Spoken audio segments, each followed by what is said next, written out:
the streets, coming straight out the garage. Garage talk. News from the streets, coming straight out the garage. What's up? Good morning, everybody. Welcome to the show, man. Garage Talk TV, man. This your boy, Mac D. Hey, man, it's a very, very special day for me today because I got my young cousin here, Evan McDonough. Evan, introduce yourself, man. Let them know, man, how you doing today, what's happening. What's going on, Garage Talk TV? It's Evan in the building. Yeah. I'm excited to be here, talk about some baseball, man. Come on, man. And y'all know, man, y'all been my listeners, man. And since I started the show, thank y'all for watching the show, man. Thank y'all, man.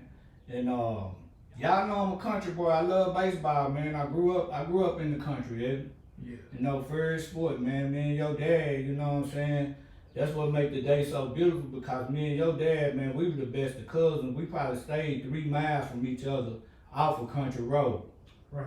You know what I'm saying? We playing baseball, hitting bees with sticks. Yeah. But we love this baseball. Got you. We in the country though, you know what I'm saying? For So sure. baseball was the first, and then just knowing Eric and now meeting you, man, and it's just a good day to talk about some baseball, and it was real nice, man, to just knowing like your journey. You done played from little league all the way to college. Yeah. When you first got in, how old were you?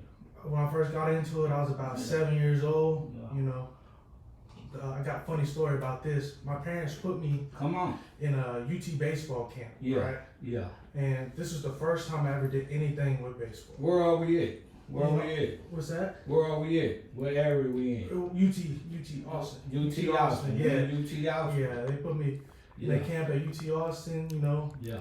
Went out there. This is the first thing I ever did with baseball. Mm-hmm. And, you know, I walked away from that camp telling my parents, yeah, I want to play baseball. I was, you know, the best player there. Right. Man, I wasn't the best baseball player there. Right. I ain't never done anything with it. But, Right.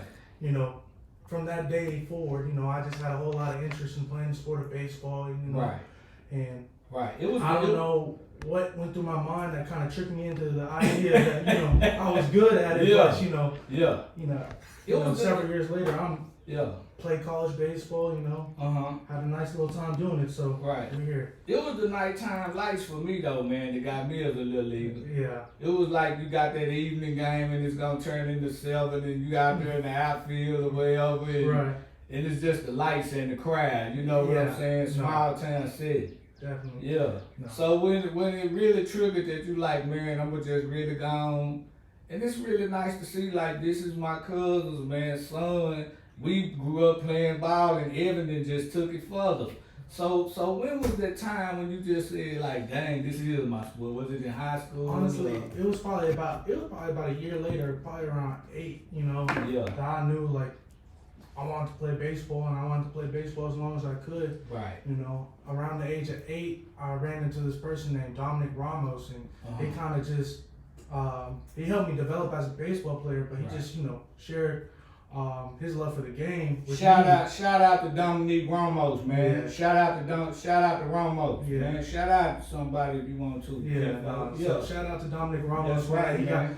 got me going. You know, I was kind of just doing it, and my dad was trying to just take me to cages. You know, Yeah. just trying to keep me, Yeah. you know, active, trying to keep me, you know, learning how to play a little bit. But Right. you know, my dad didn't play a whole lot of baseball, so there Right. wasn't only so much he could teach me. You know, Dom had played, you know, in the Boston Red Sox organization, played at Texas State Okay. and stuff like that. So Okay. he really took the time and interest in me to teach me the game. And Okay. you know, him sharing the love of his love for the game of baseball with me is probably what set me up for, you know, my love for baseball. So, you know.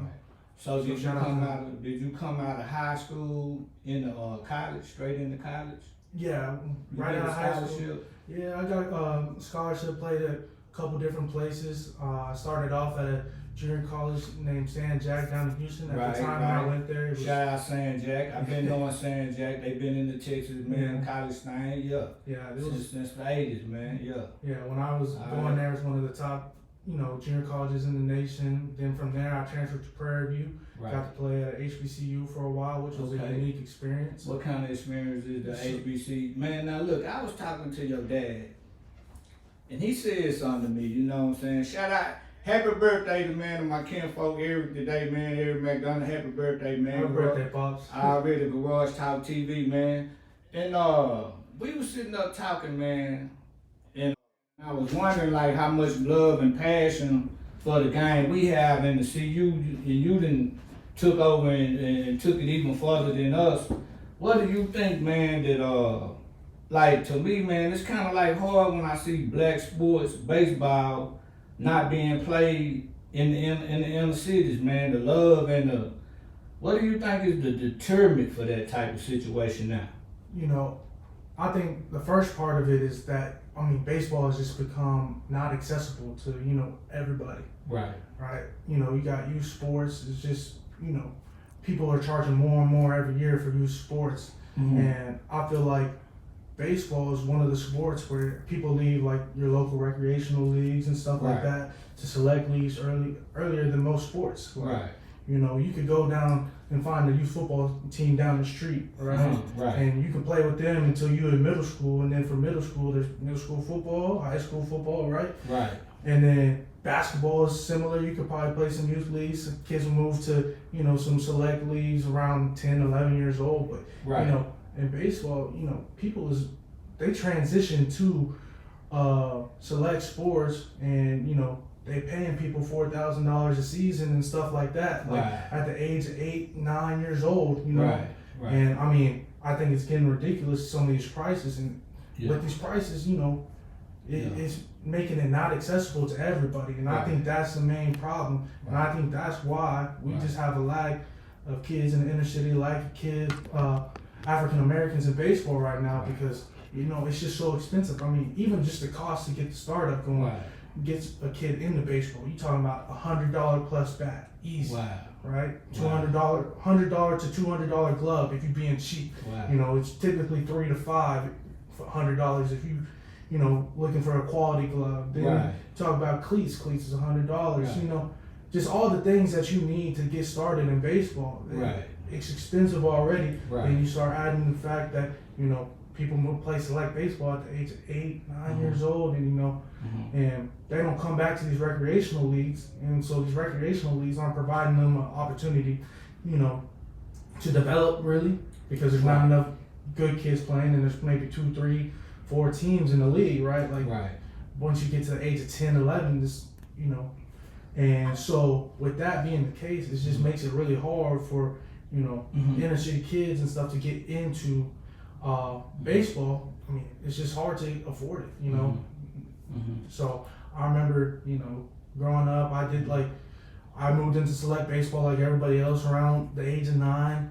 You know, wasn't a great experience. Went back to recreational baseball for a second. Mhm. You know, came back to select baseball scene around 11 years old, and I mean, I feel like that was the time for me. And honestly, I was at a stage where I was better at the game of baseball because I was playing in the recreational leagues, and I was doing my work on my own, and Right.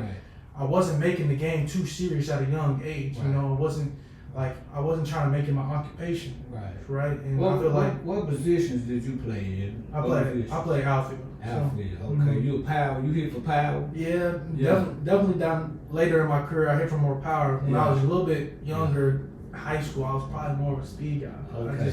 Okay. I kept getting stronger and stronger. You know, Okay. college weight room Okay. programs put a lot of weight on me. Okay. You know, so Now we're talking to your dad once again, and we was talking about HBCUs, and he was talking about, man, it's a lot of white kids that play in the league. You'll be surprised Yeah. that the HBCUs are full of different races of people. yeah, definitely. So your experience with that? So I remember Now, my first game at Prairie View. We played against this team called Alcorn State, you know, out of Mississippi, and so I walk out there. You know, the guy that got on the mound is white. Right. The guy playing first base is white. They got wow. a couple of Puerto Ricans running around the field, and that's fine. You know, we want to include everybody in the game. Yeah. But when you're talking about historically black colleges and universities, man, it's difficult for me to picture that, Right. you know, half your team is not even black. You Right. know, like, Go and it doesn't Talk have to be TV. like it don't have to be like that. But Yeah. it just surprised me because when I was at Prairie View, Uh-huh. most of the teams, like, we had maybe 5, 6 kids that Right. weren't,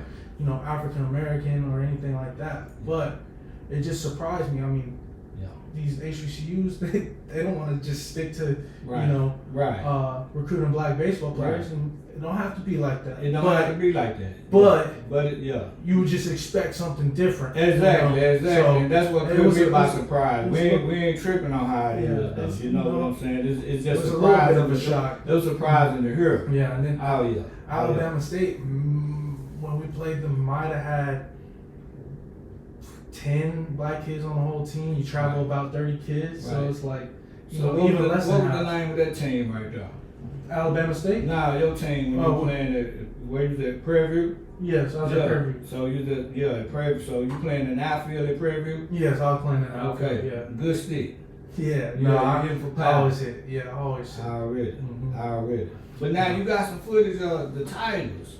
Look Okay. at this, and you holding So, your trophy right yeah. there. Man, I went Yeah. from Prairie View to a university called Trinity down in San Antonio. Okay. It was a D3 university, but honestly, for me, it was a better fit. I've always been a school-oriented kid. Mm-hmm. You know, when I was at Prairie View, it was hard for me to, Mm-hmm. go to class, and I was going to class one day a week. Mm-hmm. Okay. And I wanted to get into the medical field and go to class one day a week. Right. Ain't gonna work for me. It ain't So gonna work.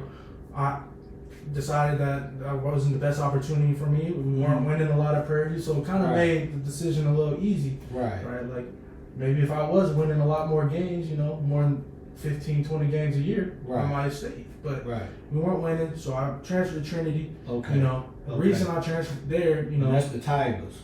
yeah, it's a Tigers. That's the Tigers. Reason I transferred there is the academics first and foremost was just, it's one of the best universities in the state of Texas. Shout out to Trinity. Shout out Shout to out. University. Yeah. And then basically the baseball team was winning a lot. They Right. won the national championship in 2016, so that was the year before I graduated high school. They had, this reputation of being, the top Division III, one of the top Division III programs in the nation. Yeah. And, I just wanted to win games. I wanted to go to school. It was a good fit for me. So Right. that's what I got out of it. My last year there, played in the College World Series. Wow. Won a conference title. That's regular that season trend. title. Yes, sir. Garage Talk TV 214. Click, like, subscribe. Help grow the show, man. Y'all hearing a lot of good stuff today from Evan, man. Evan McDonald. He's going down through the lane on his college career, his upbringing in baseball, and there's a lot of things being said and learned, man, from Evan today. So at Trinity is where you actually flourished at. Yeah, that's where Yeah. I would say in college I had my best experience. At Just because, Trinity. Yeah. whenever you compete, man, you just trying to win. Like at Right. all costs, you Right. just want to win games and play Right. a lot of games. Right. I mean, we probably, Yeah. probably won 80% of the games I was there for. So like, what more can you ask for? I Right. went there, won 80% of the games I played in. Right. Got a great education. Come Got on an now. experience at College World Series. That's what Garage it's all Talk about, TV, shout out. That's what it's all about. Mhm. That's right. Got an education. Did y'all hear that? Yeah. Yeah. So who your favorite team, man? You got a favorite Man. team? I know you love this. Major League Baseball, I'm Yeah. an Astros fan. So So I, ain't nothing I wrong know with you that. got your Rangers stuff but, on. but I ain't into that mode of like, because when I first started and I'm in East Texas, we got to where we listened to Astros and then it was all Right. about the better players you gonna like throughout the league. Right. But as I slowly, cause I'm in Texas, right on this side of Brook, Texas Rangers. Right. But I'm not the fan with the feud though, cause I like some of those players down there. Right. Especially that outfield out there, man, that big boy. Jordan? Man, Jordan Alvarez, Yeah, man, he's fun to watch, he's a man. killer. He's a threat Yeah, every I time had- he at the plate. Had a chance to watch him in person a couple times. When he comes up to hit, man, it's just Right. a different sound. It's a different It's sound, a different man. sound. Shout out to Jordan, man. Yeah. Yeah, shout out to the Rangers, man. We lost opening day, but what it's 160 what? 162 games, More man. left, So, huh? yeah. Yeah. One last night though. One Good last victory. night. Yeah. Yeah, How so- the Astros faring so far? 1-1 so far. 1-1. So same Yeah. boat. Yeah. You know. Yeah. Y'all got the Red Sox. We got the Mets. Yeah. I mean, these are Yeah. these are basically two playoff matchups. Both these matchups are all playoff teams. So I think our pitching is suspect, but I'm just hoping for You good. think so? I'm just hoping for good coaching. So I mean, you get DeGrom back, you got Eovaldi back, Yeah. right? Those are two How long workhorses. do I got to run back? Though? Man, you know, Shout out to Jake, man. Shout out to Jake. Hey. Come back strong. you know, he's been hurt a lot, but Right. you know, just knowing that he's there and he's available right now, you know, we'll focus on that. Right. Focus on the fact that he is available right now. Right. And you got They say he's one of the best once he's gone. That's what he's they one say. of the best. He's been That's one of what the they best, say. you know, and Yeah. so hopefully he can have a healthy season in the Rangers uniform. You Yeah. know, he hasn't had one yet, but Right. hopefully he get there. Then you got the two young kids from Vanderbilt. You got Right. Kumar Rocker and Yeah. Jack Leiter. Yeah, Jack had a nice little game he had yesterday. Yeah, he pitched well. I He mean, did all right. you know, he's just been developing. You know, So how the Astros lineup is looking now, man? And it looks a lot different than it looked, you know, 2-3 years ago. Right. You know, no Bregman, no Kyle Tucker, right? Like Right. those are two, you know, staples in the Astros lineup. You know, Bregman since about 2017, and then you got Kyle Tucker since about 2019. They've both been staples in the lineup. And Right. they're both stars in their own right. They're Right. no longer Right. here. You got Bregman in Boston, then you got Kyle Tucker in Chicago with the Cubs. Right. But I mean, it's looking good. I mean, they traded Kyle Tucker for a prospect named Cam Smith and this third baseman Isaac Paredes and a pitcher that are all made the opening day roster. So Right. you know, hopefully those guys can come in and bring the spark that we need. So Right. Right. and then Right. we're Garage Talk 214. Click, like, and subscribe. Help grow the show. Yeah. So what you think about the LA Dodgers, man? Like I think, like man, they just bought up everything. Like they Yeah, trying to buy, like man, you it know, gets they frustrating. talented though. Yeah, they got a lot of talent, and I'm not going to say they're not Stacked. fun to watch because they are. Yeah. It's a good baseball team, a lot of good baseball players. Stacked. I think for me, it gets frustrating because you can in baseball without the salary cap, and then They you got, getting everybody. and there's not really many contract restraints, right? Like, Man. so you can, I mean, you paying Ohtani $2 million for the next 10 years, and then you paying him 68 Yeah. over the 10 after that. So it's like, Yeah. you know, there's not a lot of things holding them back. I think they're a fun watch. Right. I think it is a little frustrating watching, Yeah. you know, some of these Japanese and Korean players. They want to come over Right. and play in the United States, and Right. they've been professionals for a long time, and instead of entering the draft like as a first year player. Right. And this goes for, you know, the people coming out of Dominican and Puerto Rico. You know, they sign at 16 to whoever they want. But like, Right. the Japanese and Koreans, they're not signing off the West Coast, so I think it's starting to get a little frustrating Right. for me It's a because disadvantage. they're already, you know, when they come over, they're already worth $350 million. Right. You know, and then they get to choose where they want to go. You know, they don't have to enter a draft. You know, Yeah, they can- it's pretty they easy- can be it's a pretty easy frustrating. choice. And then when you got Yeah. like a guy like Shohei Ohtani, who's Yeah. basically already built a fan base for, you know, Japanese, Right. Korean, any type of Asian baseball player, right? His market is These are, good. yeah, built the market for Yeah. them. Like, why wouldn't you go play that? I can't blame them. Right. I get a little frustrated with the rules. You know, it's like Right. they, Because you're an Astro fan, Right. We right. Rangers That's what I'm fan, saying. you It's know, like yeah. they built a, you know, Yeah. they built a team on. Right. Off of just signing, you know, Right. dudes from over there that are really Right. good at baseball, and Right. so I'll say that. Right.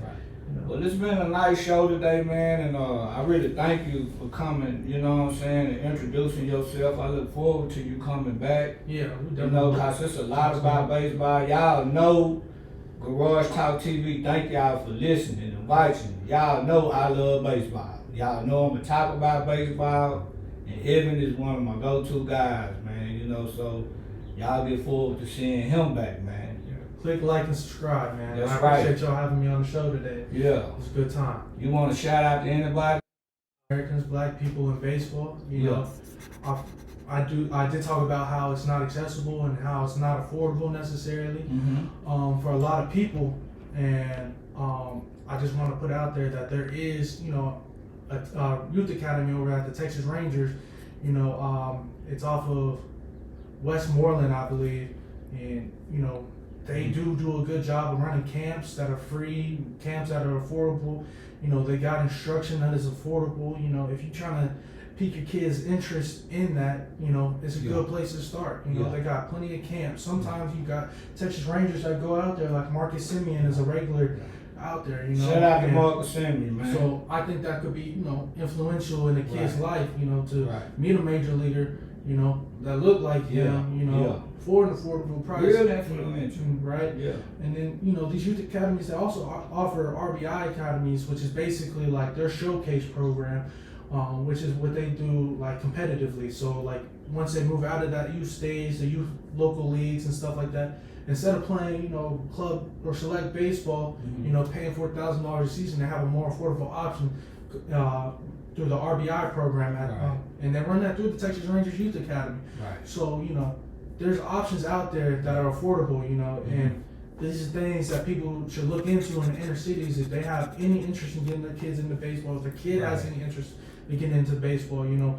These are things that little things that we can do to increase, you know, black participation in baseball, and then hopefully some of these kids make it to the major leagues. We get to see them play on TV one day, right? And then they get to tell their story and inspire the next generation. Right. So that's what I want, and you know, I just want to put that out there so that parents know about that. So.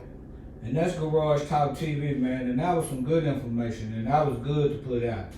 And we will, you know, hopefully, man, we're going to ask Evan back to the show and keep this going, you know what I'm saying? This is my first time rocking with him, and we're rocking it, and it's been good today. Yeah, no, I'll talk baseball anytime, so anytime, man. So yeah, so y'all heard? Yeah. He's coming back to the show, you know what I'm saying? And that's a good thing. Garage Talk TV 214.